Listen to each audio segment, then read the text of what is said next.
ഒരു പ്രേമവിവാഹം ആയിരുന്നില്ല എന്ന് എനിക്ക് നന്നായിട്ട് അറിയാം, അറേഞ്ച്ഡ് മാരേജ് ആയിരുന്നു. അതെ. എന്നാലും റേഡിയോയിലൊക്കെ ഈ ഗായകൻ്റെ പാട്ട് കേട്ടപ്പോൾ എപ്പോഴെങ്കിലും ഒരു പ്രേമം തോന്നിയിട്ടുണ്ടോ? തോന്നിയിട്ടുണ്ട്. ഏത് പാട്ട് കേട്ടപ്പോഴാണ് പ്രേമിക്കാൻ തോന്നിയത്? പഴയ പാട്ടുകൾ. അതെ. ഏറ്റവും ഇഷ്ടപ്പെട്ടത് ഞാൻ ആദ്യമായിട്ട് കേട്ടത് മറ്റേ കുപ്പായ കിശമേൽ. അത് പ്രേമിക്കാൻ തോന്നുന്ന പാട്ട് തന്നെ അല്ലേ? കുപ്പായ കിശമേൽ കുങ്കുമം പൊട്ട് കണ്ട് കൂട്ടുകാരൻ തന്നെ കളിയാക്കി. കുരുതിക്കളമല്ലേ? അല്ല, കുരുതിക്കളം. അമ്പലപ്രാവ്. അമ്പലപ്രാവിൻ്റെ മ്യൂസിക് ഡയറക്ടർ ബാബുരാജാണ് അല്ലേ? ആ പാട്ട് കേട്ടപ്പോഴാണ് ആദ്യം പ്രേമിക്കണമെന്ന് തോന്നിയത്. അപ്പം അന്ന് പ്രതീക്ഷിച്ചിരുന്നു ഇങ്ങനെ? ഇല്ല, പ്രതീക്ഷിച്ചിട്ടില്ല. പിന്നെ എങ്ങനെയാണ് ഈ കല്യാണാലോചന വന്നതൊക്കെ? പണ്ട് സിസ്റ്റർ കല്യാണത്തിന് ഞാൻ പോയിട്ടുണ്ടായിരുന്നു, പുള്ളിയുടെ സിസ്റ്ററെ കല്യാണം. പിന്നെ അങ്ങനെ സിസ്റ്റർ ഹസ്ബൻഡിൻ്റെ അമ്മ ആണ് ഇത് കൊണ്ടുവന്നത്. ഇങ്ങനെ ഒരു ഈ കുങ്കുമപ്പൊട്ട് കാണിക്കാനുള്ള ഒരു അവസരം ഉണ്ടാക്കി അല്ലേ?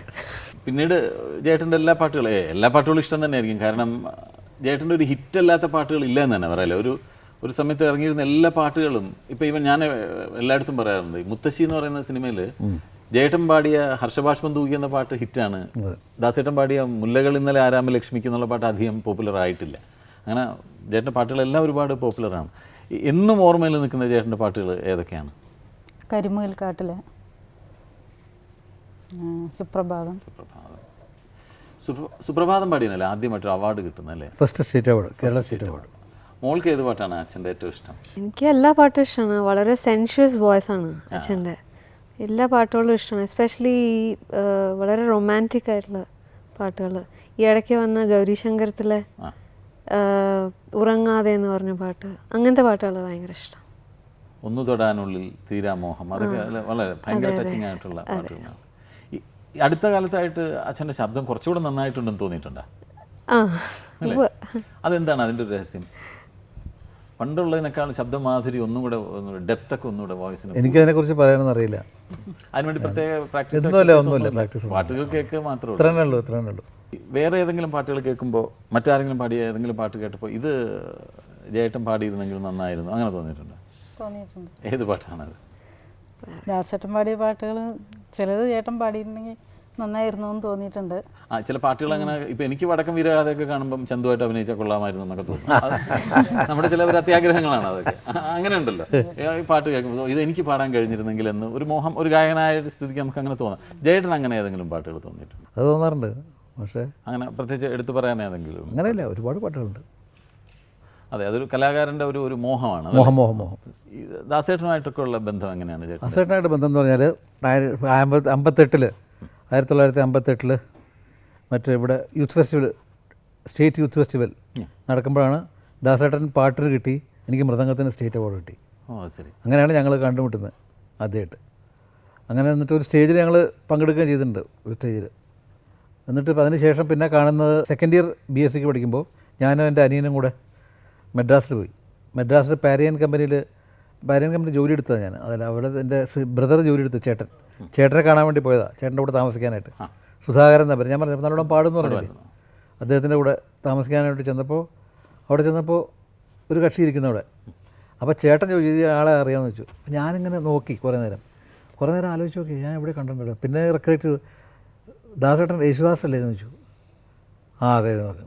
അപ്പം അങ്ങനെ പിന്നെ അവിടെ നിന്ന് ഞങ്ങൾ ഒരു 10-15 ദിവസം അവിടെ കൂടുതൽ ജോളിയായിട്ട് പാടിക്കൊണ്ട് അങ്ങനെ ആ ബന്ധം അന്ന് മുതലേ ഞങ്ങൾ ഉണ്ടായിരുന്നു, ദാസേട്ടനായിട്ടുള്ള ബന്ധം. പിന്നെ ഞാൻ പാടി എൻ്റെ ഇതെല്ലാം കഴിഞ്ഞ് കോഴ്സെല്ലാം കഴിഞ്ഞ് ഞാൻ പാടാനായിട്ട് വന്നിട്ട് ഇവിടെ ജോലി എടുക്കുമായിരുന്നു. പാരിയൻ കമ്പനിയിൽ ജോലി എടുക്കുന്ന സമയത്ത് ദാസേട്ടനെ കാണാൻ വേണ്ടി പോകും. കാണാൻ പോകുമ്പോൾ ഞങ്ങൾ ഒന്നിച്ച് റെക്കോർഡിങ്ങിന് കാണിക്കാൻ കൊണ്ടുപോകും. ഒന്നിച്ച് പോകാറുണ്ട് ഞങ്ങൾ ദാസേട്ടൻ്റെ കൂടെ. അന്ന് പോയിട്ട് തന്നെ ദേവരാജ മാസ്റ്ററെ ഇൻട്രൊഡ്യൂസ് ചെയ്തെന്ന് അവിടെ വെച്ചാൽ മാണിക്യ വീണമയ റെക്കോർഡിങ് സമയത്താണ് ദേവരാജ മാസ്റ്ററിനെ ഇൻട്രൊഡ്യൂസ് ചെയ്തു. അങ്ങനെ ദേവരാജ മാസ്റ്റർ ആദ്യം കാണുന്നത്. അപ്പോൾ അത് ഞാൻ പാടിയിട്ടില്ല, അപ്പോൾ പരിചയപ്പെട്ടു. അങ്ങനെ ചെയ്തിട്ടുള്ളൂ. ദാസേട്ടൻ്റെ റെക്കോർഡിങ് കേൾക്കാൻ വേണ്ടി പോകും ഞാൻ. അപ്പോൾ ഈ മുല്ലപ്പൂമാലയുമായി എന്നുള്ള പാട്ട് പാടിയിട്ടില്ല? അതിന് മുമ്പ് ചേട്ടൻ എന്തോ കെമിസ്റ്റ് ആയിട്ടൊക്കെ അല്ലേ ജോലി? അതെ, പാരിയൻ കമ്പനി. കെമിക്കൽ എഞ്ചിനീയറിംഗ് ആണോ പഠിച്ചത്? അതല്ല, ഞാൻ സുവോളജിയാണ് പഠിച്ചത്. എന്നിട്ട് പിന്നെ കെമിസ്റ്റായിട്ട് ജോലി ചെയ്തു അവിടെ. അത് എത്ര നാൾ? അത് 6 മാസം. അവർ നീണ്ടു നിന്നില്ല. മോൻ പാട്ടൊക്കെ പഠിക്കുന്നില്ലേ? മോൻ പാട്ട് പഠിക്കുന്നില്ല, അവൻ പാടും, പാട്ടുകാരനാണ്. പാടും അല്ലേ? അവൻ്റെ പേര് ദിനനാഥ്. ദിനനാഥ്. ലതാ മങ്കേഷ്കറിൻ്റെ അച്ഛൻ്റെ പേരാണ്. ദിനനാഥ് മങ്കേഷ്കർ എന്ന് പറഞ്ഞല്ലേ, അതിൽ നിന്ന് എടുത്ത പേരാ ഞാൻ, ദിനനാഥ് എന്നുള്ള പേര്. ദിനനാഥ്. ഇന്നും വന്നില്ല, മോൻ വന്നില്ല അല്ല, അദ്ദേഹം പഠിച്ചുകൊണ്ടിരിക്കുകയാണ് അവിടെ, മറ്റേ കോളേജ്, അമ്മയുടെ കോളേജ് ഉണ്ടല്ലോ മറ്റേ കോയമ്പത്തൂർ, അവിടെ MBA പഠിച്ചുകൊണ്ടിരിക്കുക. ഓ ശരി. എങ്ങനെയുണ്ട് അച്ഛൻ വീട്ടിൽ? ഭയങ്കര ദേഷ്യക്കാരനാണോ? ആദ്യമായിരുന്നു, ആദ്യമൊക്കെ എനിക്ക് ഭയങ്കര പേടിയായിരുന്നു. ഇപ്പോൾ വളരെ ക്വയറ്റാണ്. ഇപ്പം ഞാൻ പേടിക്കാരനായി. ആദ്യമൊക്കെ ചെറുപ്പത്തിലെ ചെറുതായിരുന്നപ്പോൾ നല്ല വഴക്കൊക്കെ പറയായിരുന്നു. വഴക്ക് പറയേണ്ട ആവശ്യമില്ല, നോക്കിയാൽ തന്നെ പേടിക്കും.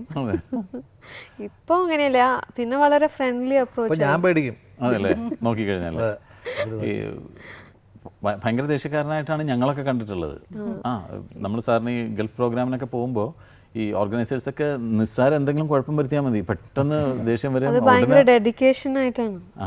അപ്പോൾ ഇങ്ങനെ പാട്ടിൻ്റെ എന്തെങ്കിലും വന്നു കഴിഞ്ഞാൽ പിന്നെ ആരെങ്കിലും ഡിസ്റ്റർബ് ചെയ്താൽ തന്നെ ഇഷ്ടമല്ല.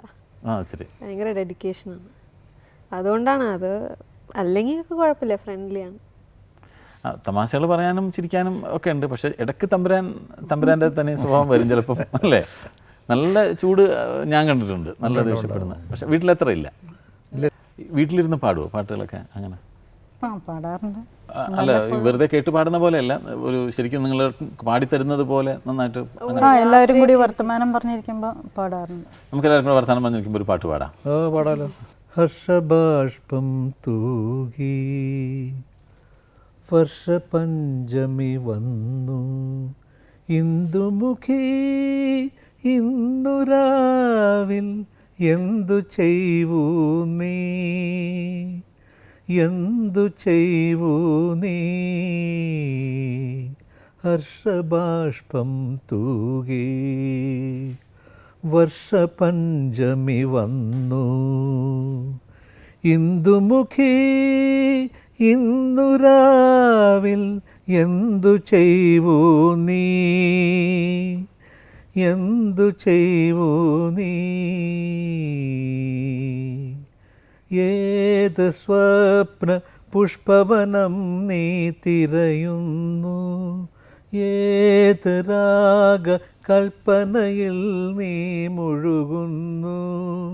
വിണ്ണിലെ സുധാകരനോ വിരഹിയായ കാമുകനോ, ഇന്നു നിന്റെ ചിന്തകളെ ആരുണർത്തുന്നു സഖി, ആരുണർത്തുന്നു. ഹർഷബാഷ്പം തൂകി വർഷപഞ്ചമി വന്നു, ഇന്ദുമുഖി ഇന്നുരാവിൽ എന്തു ചെയ്വൂ നീ, എന്തു ചെയ്വൂ നീ.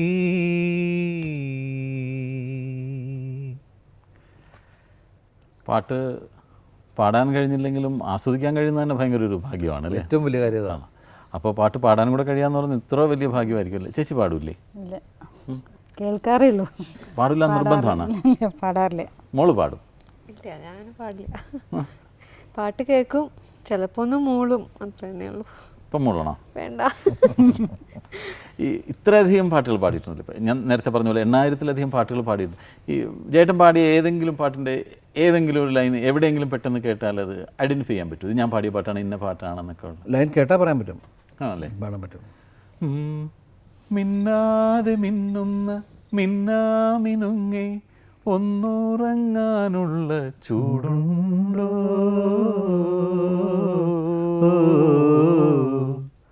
മകരം പോയിട്ടും മാടമുണർന്നിട്ടും മാറത്തെ കുളിരൊട്ടും പോയില്ലേ, മേടം വന്നിട്ടും പാടമുണർന്നിട്ടും മേനിത്തരിപ്പു കുറഞ്ഞില്ലേ. എങ്ങനെ സല്ലപിക്കും ഞങ്ങൾ, എങ്ങനെ സല്ലപിക്കും.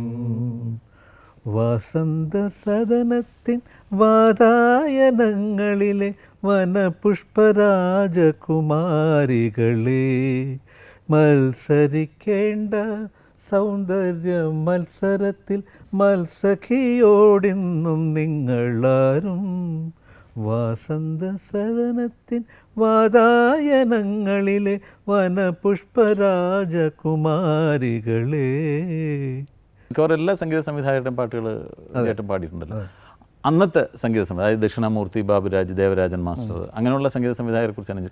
അവർക്ക് പാട്ട് പഠിപ്പിക്കുന്നതിൻ്റെ ഒരു പ്രത്യേക രീതി ഉണ്ടായിരുന്നില്ലേ? അന്നത്തെ രീതി എന്ന് പറഞ്ഞാൽ നമ്മുടെ ഒരു സ്കൂളിൽ പോകുന്ന മാതിരിയാണ്. പാട്ടുകൾ പറഞ്ഞു തരും, അവർ വിളിച്ചുകൊണ്ട് പാടി ആദ്യം പാട്ട് എഴുതി ലിറിക്സ് ആദ്യം എഴുതി തരും. എഴുതി എടുത്തു കഴിഞ്ഞാൽ എഴുതി എടുത്തു കഴിഞ്ഞാൽ അതിലായി ലിറിക്സ് വായിച്ച് നോക്കാൻ പറയും. അതിൻ്റെ അർത്ഥവും മീനിങ്ങും കാര്യങ്ങളൊക്കെ അത്യാവശ്യം പറഞ്ഞു തരാനുള്ളതൊക്കെ പറഞ്ഞു തരും. ലിറിസിസ്റ്റും ഉണ്ടാകും. ഇപ്പോൾ ശ്രീകുമാരൻ തമ്പിന്നോ വയലാറെന്നോ ആരെങ്കിലും ഉണ്ടെങ്കിൽ, ഭാസ്കരൻ മാസ്റ്റർ ആരെങ്കിലും അവരൊക്കെ ഉണ്ടെങ്കിൽ അവർ പറഞ്ഞു തരും, അർത്ഥം അതിൻ്റെ പറഞ്ഞു തരും. പിന്നെ ഈ പ്രാക്ടീസ് പഠിപ്പിച്ചിട്ട് പ്രാക്ടീസ് ചെയ്യുന്ന ഒരു പ്രാവശ്യമല്ല, നമ്മൾ ദിവസങ്ങളോളം പോകണം. ഒരാഴ്ച ഒരാഴ്ചയൊക്കെ റിഹേഴ്സൽ വേണ്ടി വരും നമുക്ക്.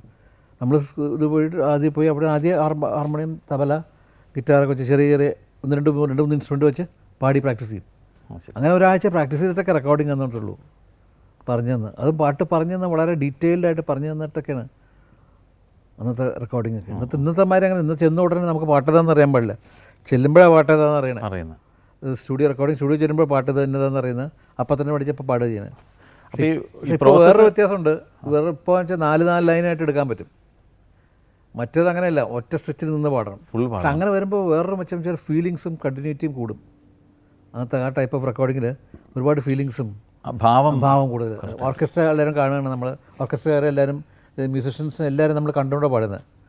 അവർ കണ്ടുകൊണ്ട് പാടുമ്പോൾ നമുക്കൊരു ഇൻസ്പിറേഷൻ ഇതായിട്ടുള്ള അവർക്കും ഉണ്ട്. അതുപോലെ നമ്മൾ വായിച്ച് തബല വായിക്കുന്നവർക്കും നമ്മളെ കണ്ടുകൊണ്ട് വായിക്കുമ്പോൾ അവർക്കും ഇൻസ്പിറേഷൻ നമുക്ക് അവർ കാണുമ്പോൾ.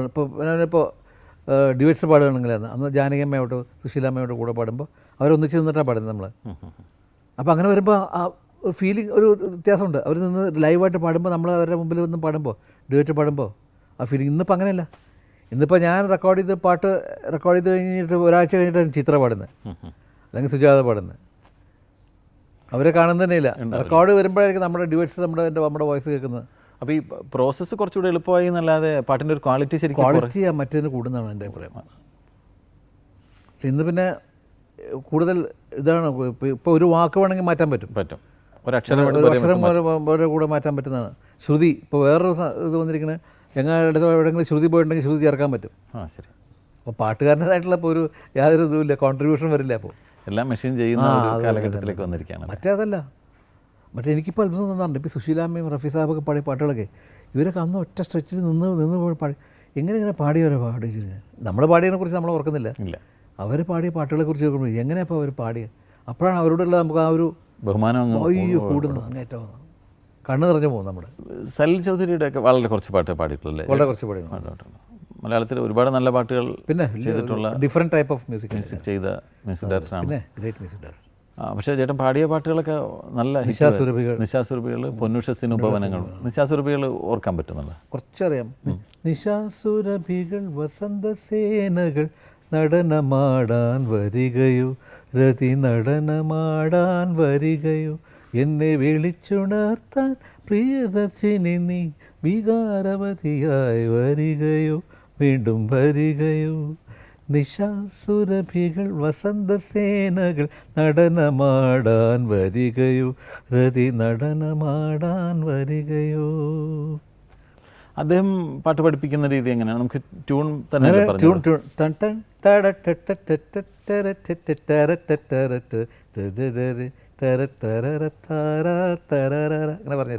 നമ്മളെ വേർഡ്സ് അതൊക്കെ അത് ലിറിസിസ്റ്റാണ്, നമുക്ക് അതിൻ്റെ വേർഡ്സ് കറക്റ്റ് പറഞ്ഞാൽ എൻ്റെ മീനിങ് ചെയ്ത്.